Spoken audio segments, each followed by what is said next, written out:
Hey, Nick with CC Minis here, and today, oh boy, today, it's Monster Bash. The coolest collab featuring a crowd of crazy creatives initially concocted by the Lord of Casts himself, Trent from Miscast, and this year organized by the one and only other CC, Taryn from Conjured Craft. Over the past few years, a cornucopia of content creators have built up a collection of cards of which this year's cast, and the public at large, were invited to randomly draw 6, and use those cards as inspiration to create a monster.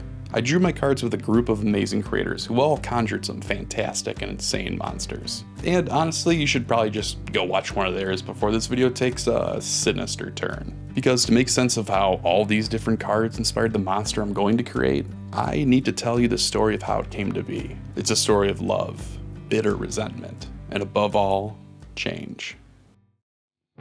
Chapter 1. Gaunt. Ian saw Aberdeen crest the hilly field across the road, and scoffed. Against the golden sky, the other farmer looked as if he were a child's stick drawing. Long, gaunt limbs and that horrendous straw hat. And behind rose the frail shapes of 24 cattle. What good is a man if he cannot tend to his own flock, thought Ian. He was awarded 50 for his great deeds, and this is what he does with them? Lets them flounder? Lets them starve? The silhouettes bobbed slightly with every step of the dire hog Ian rode upon. And to think of picking cattle when you had the choice of the Lord's flock. Should have picked the hogs, old friend. You can pen them up, feed them, and leave them to sleep or roll around in their own shit. Who cares? They're easy, and will eat anything. He took a long, slow draw from his flask. You always have to make things more difficult though, don't you, Aberdeen? His mind was so bitter he could taste it. Would have been nice to have you around to rebuild our town after the York raids, but you had to run off with the Lord's men and chase glory. So much good that did. Look at you now. What a waste. Chapter 2. Change. Aberdeen felt a scowl tinge his lip after seeing Ian across the dirt road riding his rancid pig. He had begged the Lord for a different plot of land, something far away from him, from them, from her. But the Lord cared not. His family raised him on the plot. He knew the plot, and he would die on the plot, whether he liked it or not. It seemed a cruel joke to him. All that he endured in the mountains led him right back to where he was before, raising animals on the same farm his father had, and becoming just as bitter. There had to be something more to all this. There just had to. His flock had found a new patch of grass to munch on. Good. They had not been faring well in this drought. His bones creaked softly as he lowered himself to sit on the hill, overlooking his flock.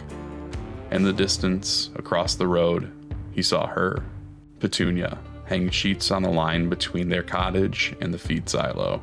Her hair seemed to be glowing in this late afternoon's light, like rays of sunshine bursting through clouds on a cold day. He thought of her, of them, of what they had before his trek into the mountains. He had set out those years ago with a promise that his life would be better afterwards. Their life would be better, but that was not meant to be. Or was it? In his longing, he felt something building inside, something he had not felt in a long, long time. He felt courage and a hope that his life could change yet again. Chapter 3. Dirty Laundry. Ian noticed his wife's stained dress as she plunged hands back into the basin. Don't you think you should watch that one too? She brought a hand of pruned fingers to her temple while sighing. One thing at a time, love. He grunted as he sat to scrape clod off his boots. I saw Aberdeen and his flock earlier. Ian caught a faint smile tinge her lips as she scrubbed trousers against the washing board. His brow furrowed as she said, "How is he now?" in a bright voice. As downtrodden as ever. Poor soul isn't fit for this world. She looked up. Hey now, don't say that. You and he used to be close when you were young. Ian snorted as he rose from the stool. Yeah, you too. She glared. Chapter 4. Anything. Ian rose, heading to the silos. He exhaled sharply while raising a large bag of feed upon his broad shoulders. As he walked to the pen, he saw Petunia make her way back to the clothesline. They met each other's gazes briefly, her eyes a tempest of anger. He looked away. Ian was met with a chorus of squeals and howls from the great pigs as he entered the pens. They almost drowned out the dull twang as he dropped the bag of feed on the rusted catwalk above them. With the snap of his wrist, Ian cut the bag, letting the feed pour onto the undulating masses below. He watched, elbows on guardrail, amused as the hogs bumped and rammed each other out of the way to get at the food 8 feet below him. After a few moments, they wanted more, and were not afraid to beg for it in their own hellish way. All right, you fat fucks. I'll get you some more, Ian replied as he walked back out the door. Petunia was still hanging close. Her shadow cast a dark figure upon the golden sheet between them. The second bag of feed felt heavier than the first, and the pig squealed even louder for more. The shrill sounds drove an ice pick into his temples as he bent down to cut the bag. Along with the food spilled out an awful stink, even fouler than the pig shit beneath the catwalk. This turned already, he thought. I swear these mills don't even throw out the rotten corn before crushing it. You don't mind though, do you? Nah, you'll eat anything.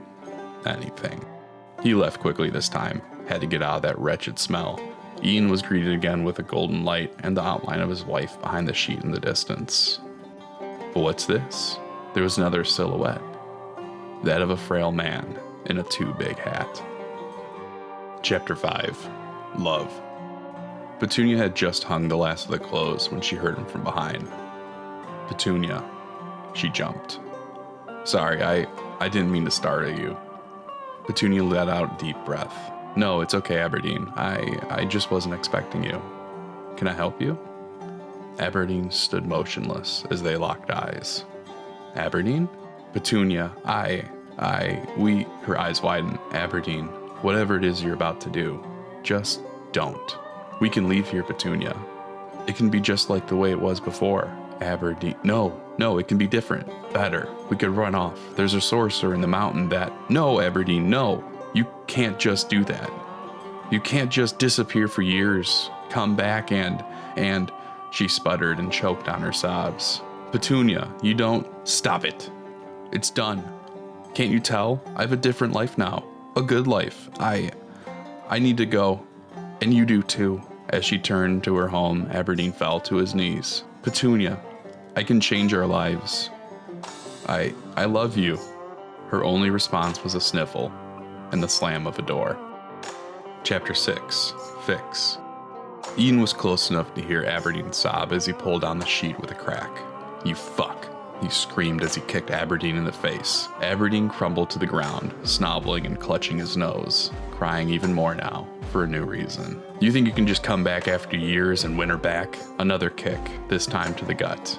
Ian, Aberdeen let out, heaving to catch his breath. Ian, no. A third kick from Ian lands between Aberdeen's legs. A low groan leaves the man's mouth, not dissimilar to the moves of the beast he raises.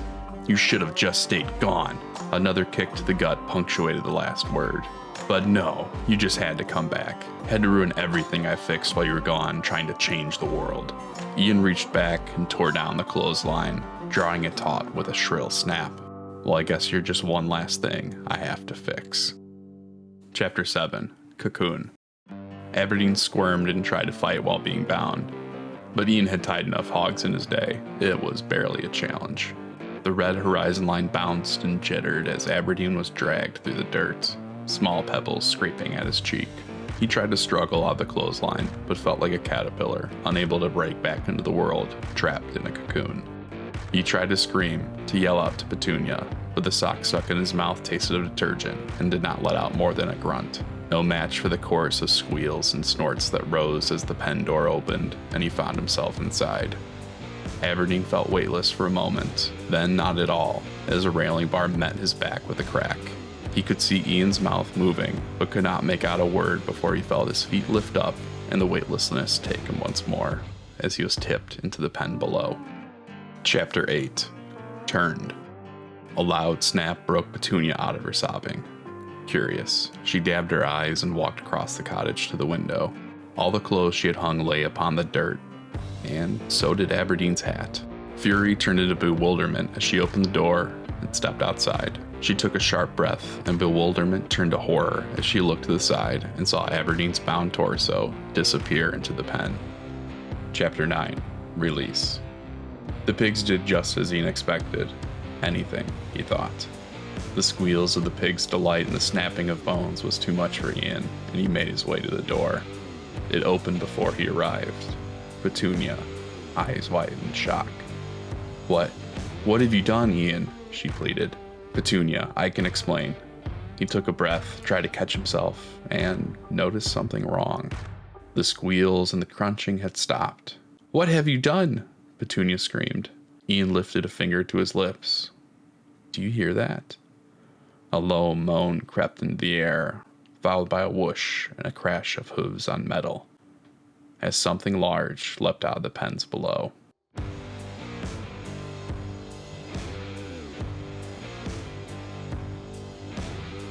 Hopefully that wasn't too dark for y'all. Right up there is a playlist of all the different Monster Bash videos. Please go check them out. They are all absolutely fantastic.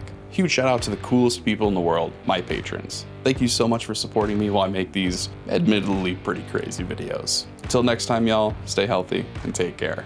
Bye-bye.